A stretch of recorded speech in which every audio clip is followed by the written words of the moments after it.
परमेश्वर का धन्यवाद हो आज के सुंदर अवसर के लिए। आइए सभा को प्रार्थना से शुरुआत करें। सर्वशक्तिमान पिता, आपका धन्यवाद आज के सुंदर अवसर के लिए। इस ऑनलाइन माध्यम के द्वारा आपके नाम की महिमा होने पाएँ और जितने लोग सुन रहे हैं वो सभी आशीष प्राप्त करें। आप बड़े और हम घटे, ये प्रार्थना यीशु मसीह के नाम से पिता, आमीन। वचन में जाएंगे कि आज प्रभु यीशु मसीह हम सभी से जो आज जुड़े हुए हैं उनसे क्या कहना चाहते हैं। लूका रचित सुसमाचार अध्याय नंबर 18 उसकी 9 से लेकर उसकी 14 कलम में यीशु मसीह एक उदाहरण यहाँ पे बता रहा है।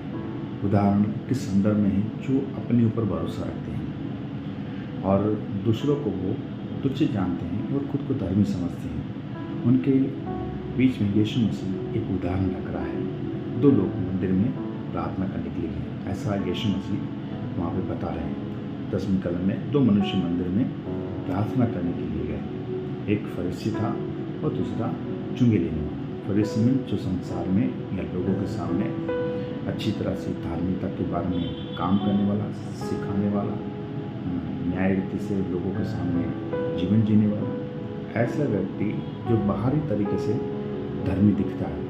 और दूसरा लेकर चुंगी लेने वाला, जो लोग उसको पापी समझते हैं, लोग उससे दूरी बनाए रखते हैं। ऐसे 2 लोग मंदिर में प्रार्थना करने के लिए गए। यीशु मसीह इस उदाहरण को यहाँ बता रहे हैं। आगे उसमें जो फरीसी है पहले प्रार्थना कर रहे हैं। क्या प्रार्थना करें? फरीसी खड़े होकर अपने मन में यह प्रार्थना करने लगा। अपने मन में कैसे प्रार्थना करने लगा कि हे परमेश्वर, मैं तेरा धन्यवाद करता हूँ। अच्छी बात है, परमेश्वर को धन्यवाद कर रहा है। दूसरी बात वो क्या आगे रख रहा है? कहते कि मैं तेरा धन्यवाद करता हूँ। कहते कि मैं दूसरे मनुष्य के समान नहीं हूँ। किन मनुष्य के समान? जो पहली बात कहता है कि अंधेर करने वाले, दूसरा अन्यायी, तीसरा व्यभिचारी और चौथे बारे में कह रहा है मैं इस चुंगी लेने वाले के समान भी नहीं हूँ। 4 बातें यहाँ पे वो कह रहा है कि मैं ऐसा नहीं हूँ, पर 2 बातों में वो कह रहा है मैं ऐसा हूँ। वो कैसी हैं? वो कह रहा है कि सप्ताह में 2 बार उपवास रखता हूँ। वो कहता है कि मैं सप्ताह में हफ्ते में 2 बार मैं उपवास रखता हूँ, करता हूँ। दूसरी बात कह रहा है, कहता है कि मैं अपनी सब कमाई का 10वां अंश भी देता हूँ। ये 2 बातें कहता है मैं कर रहा हूँ, और 4 बातें कह रहा है मैं नहीं करता। और इसके द्वारा वो अपने आप को धर्मी समझते हुए, दूसरे को छोटा गिनते हुए वो प्रार्थना कर रहा है। दूसरे व्यक्ति के बारे में यीशु मसीह कह रहे हैं, परंतु चुंगी लेने वाले ने दूर खड़े होकर कहता है कि स्वर्ग की ओर आंखें उठाना भी न चाहा, वरन छाती पीट पीट कर कहा, हे परमेश्वर, मुझ पापी पर दया कर। दूसरे व्यक्ति के बारे में यीशु मसीह कह रहे हैं, कहते हैं कि वो स्वर्ग की ओर भी अपने मुंह को उठाना भी चाहा, बल्कि छाती पीट पीट कर वो कह रहा है, हे परमेश्वर, मुझ पापी पर दया कर, मुझ पापी पर आप दया करें। और यीशु मसीह कह रहा है मैं तुमसे सच कहता हूँ कि वह दूसरा नहीं परंतु यही मनुष्य धर्मी ठहराकर अपने घर गया, क्योंकि जो कोई अपने आप को बड़ा बनाएगा वह छोटा किया जाएगा, और जो अपने आप को छोटा बनाएगा वह बड़ा किया जाएगा। अब इस बात को थोड़ा हम अच्छी तरह से समझें। कहता है कि पहला व्यक्ति किस बारे में बात कर रहा है?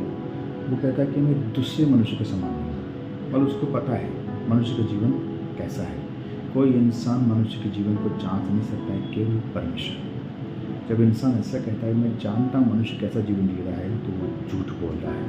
और पहली बात ये, जो पहला व्यक्ति है ना, वो झूठ बोल रहा है, फरीसी व्यक्ति। दूसरी बार क्या कह रहा है? मैं अंधेर करने वाला नहीं। एक्चुअली वो अंधेर करने वाला ही है, पर वो कह रहा है मैं अंधेर करने वाला नहीं। दूसरी कहता है कि मैं अन्याय नहीं। अन्याय मीन्स जिसका न्याय, जिसके पक्ष में बोलना चाहिए, जो सच है उसके साथ में खड़े रहना चाहिए, मैं ऐसा ही हूँ। और एक्चुअल तरीके से वो ऐसा नहीं है, क्योंकि वो अपने मुंह से अपने आप को न्याय कह रहा है, और व्यभिचारी नहीं। व्यभिचारी मीन्स किसी के साथ में गलत संबंध मैं नहीं रखता हूँ। जो मुझे संबंध का दायरा दिया गया है मैं उसी में ही जीवन जीता हूँ। वो यहाँ पे ही कह रहा है व्यभिचारी। कई बार व्यभिचार का मतलब को कैसा लगता है कि किसी के साथ में फिजिकली संबंध रखना है, पर विचारों के साथ में भी वो व्यक्ति अगर किसी के बारे में सोच रहा है, किसी के बारे में बोल रहा है, वो भी एक प्रकार का व्यभिचार है। तो यीशु मसीह स्पष्ट कहते हैं कि मैं तुमसे सच कहता हूँ, कहते हुए तुम्हें लिखा गया कि व्यभिचार न करना, पर मैं तुमसे कहता हूँ कि जो कोई किसी पर स्त्री के बारे में मन में सोचता भी है तो उसके साथ में उसने व्यभिचार कर दिया। व्यभिचारी नहीं, लोगों की नज़र में अच्छे जीवन जीने वाला है। और चौथी बात वहाँ कहता है, मैं इस चुंगी लेने वाले के साथ नहीं। किस चुंगी लेने वाले?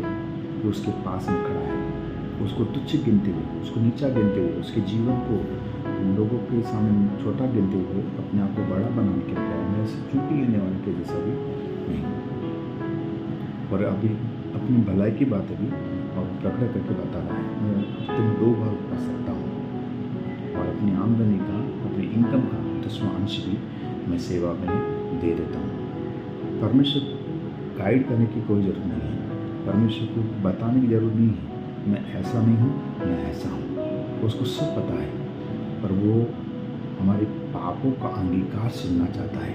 ये व्यक्ति जब यीशु मसीह कह रहा है, पहली बात में कह रहा है, जब यीशु मसीह उनसे उदाहरण कह रहा है, उन्होंने उनसे कहा कि जो अपने ऊपर भरोसा रखते हैं उन लोगों के बारे में यीशु मसीह एक उदाहरण दे रहे हैं, जो अपने आप को धर्मी समझते हैं। धर्मी का मतलब है कि सच्चाई के साथ में जीवन जीना, परमेश्वर की आज्ञा को पालन करना। बहुत सारे लोग अपने साथ में काम करने वाले, अपने साथ में पढ़ाई करने वाले, अपने पड़ोस में रहने वाले व्यक्ति अपनी यात्रा के अंदर उन लोगों को तुच्छ गिनते हैं, अपने आप को धर्मी समझते हैं।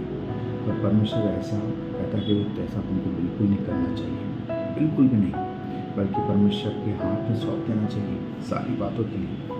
क्योंकि जब एक व्यक्ति किसी को तुच्छ गिनता है, वो उसको नहीं, वो खुद अपने आप को तुच्छ गिनता है, क्योंकि जैसा वो बोएगा वैसा वो काटेगा। पर दूसरा व्यक्ति जो चुंगी लेने वाला है, वो किस तरीके से कर रहा है प्रार्थना? वो कहता है कि छाती पीट पीट कर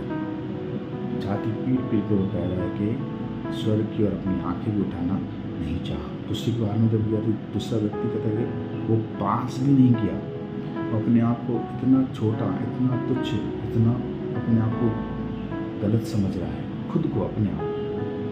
जब कोई व्यक्ति खुद को अपने आप को गलत समझता है तो ऑटोमेटिकली बाहर की बात अपने आप उसको सही दिखती है।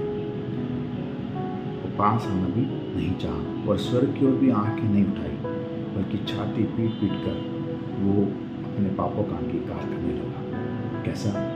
मुझे पापी पर तू दया कर। जब हम परमेश्वर के उपस्थिति में आते तो यीशु मसीह में प्रार्थना का एक तरीका बताते हैं। कैसा तरीका? कि जब तुम परमेश्वर के पास आते हो तो परमेश्वर को सिखाना नहीं है, परमेश्वर को आकर बोलना नहीं है, तुम ऐसा नहीं ऐसा करो, तुम वैसा नहीं वैसा करो। तुम परमेश्वर देखो मैंने ये काम किए, परमेश्वर मैंने तुम्हारे जीवन में ये भलाई की बातें की है, मैंने तुम्हारे दान दिए, मैंने उपवास किया, मैंने ये काम किए हैं। वो उनको बोलने की जरूरत नहीं है। और कहाँ पे हम चूक जाते हैं, वो बोलने की मेन ज़रूरत है। जब उस चूक की बातों को जब हम परमेश्वर के हाथ में अंगीकार करके सौंपेंगे तो परमेश्वर बोलते हैं आपको लास्ट में वो दूसरा नहीं बल्कि पहला व्यक्ति धर्मी ठहरा कर घर पे गया, उसका ही उद्धार हुआ। क्योंकि जो कोई अपने आप को बड़ा बनाएगा वो छोटा किया जाएगा, और जो कोई अपने आप को छोटा बनाएगा वो बड़ा किया जाएगा। तो आइए हम अपने आप को समर्पित करें। जब भी हम उस सृष्टिकर्ता की उपस्थिति में जब हम आते हैं तब यीशु मसीह ने ये सिखा दिया कि अपने आप को बिल्कुल छोटा करके समर्पित करें। परमेश्वर की उपस्थिति में कभी बड़े बनने की कोशिश नहीं करें, उसके हाथ में अपने आप को शून्य करके समर्पित करें। जब उसके पास आते हैं तो अपनी गलतियों का अंगीकार करें, अपने पापों का अंगीकार करें, तो ही उद्धार पाएंगे। भाई जितने लोग सुन रहे हैं, मैं सभी से विनती करूँगा, अगर कोई गलती, अगर कोई छिपा हुआ पाप हो, अगर कोई ऐसा अधर्म का काम हुआ है जो लोगों की नज़र में अच्छा है, लोग उसके बारे में कुछ भी नहीं बोलेंगे, पर परमेश्वर उसके बारे में हमसे हिसाब मांगेगा। तो आज हमारे पास अवसर है कि हम उस बात को अंगीकार करें, स्वीकार करें, आइए प्रार्थना करें। सर्वशक्तिमान पिता, आपका धन्यवाद आज के सुंदर अवसर के लिए। चुंगी लेने वाले और इस फरीसी के द्वारा आपने कई सारी बातें इस ऑनलाइन फेसबुक के माध्यम के द्वारा आप बताने की कोशिश कर रहे हैं। इस ऑनलाइन वो अलग अलग प्लेटफॉर्म के द्वारा आप सिखाने की कोशिश करें, प्रार्थना करते हैं सभी लोगों को हम प्रभु सभी को प्रभु आपकी अनुग्रह की जरूरत है। हमारे पापों को क्षमा करें, मुझ पापी पर आप दया करें। जो अभी तक आप दया करते आए, आगे भी दया करने के लिए प्रार्थना करते हैं। प्रार्थना करते प्रभु कि कोई भी व्यक्ति जैसा प्रार्थना कर रहा है उनके विश्वास के अनुसार उनसे कुछ छू ले और वो उद्धार पाए अपने पापों से, अपनी बीमारियों से, शैतान की ताकतों से। यीशु के नाम से पिता धन्यवाद प्रभु जी, आपने हमारी प्रार्थना को सुना, हर एक को आपने स्पर्श किया। धन्यवाद। ये प्रार्थना उद्धार करता यीशु मसीह के नाम से पिता, आमीन। इन वचनों के अनुसार प्रभु आप सभी को आशीषित करे। सभी को जय मसीह की।